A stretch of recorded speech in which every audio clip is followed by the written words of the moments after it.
it, or as somebody has encouraged them to see it.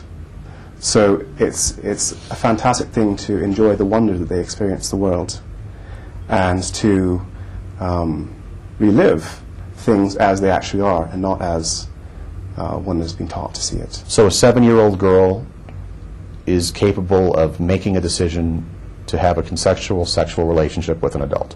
Depending on how you define sexual. I would certainly not ever be interested in having a sexual intercourse with a girl of that age. And I advise quite clearly against it for obvious physiological reasons.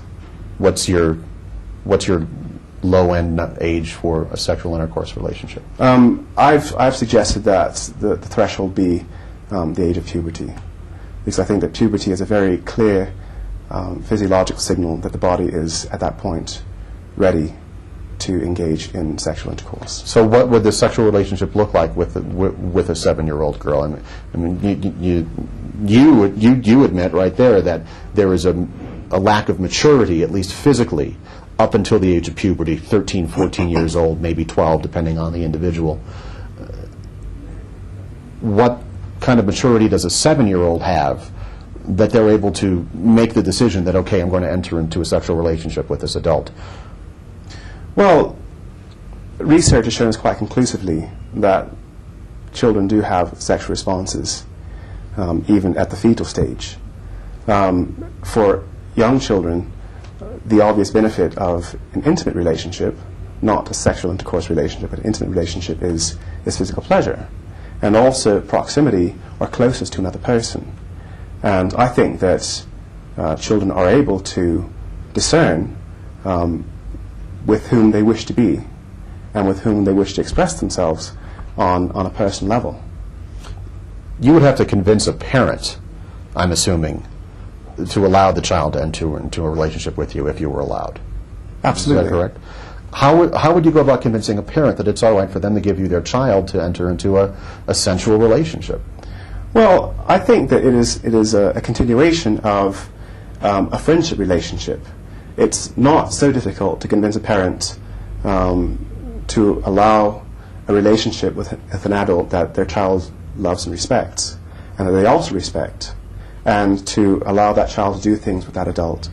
The intimate relationship is a continuation of that. Now, obviously, in our current state, convincing a parent to allow that kind of relationship is exceedingly difficult. Yeah. What parent in their right mind would allow you to have a relationship with a child knowing you look at him sexually? Well, this is a matter of how parents view their children and how they view parenthood. Parents view their children as something they need to protect. No, they view it as property, and that's a big problem. Parents view children as property. Very, very often. They view a child as something that they can form and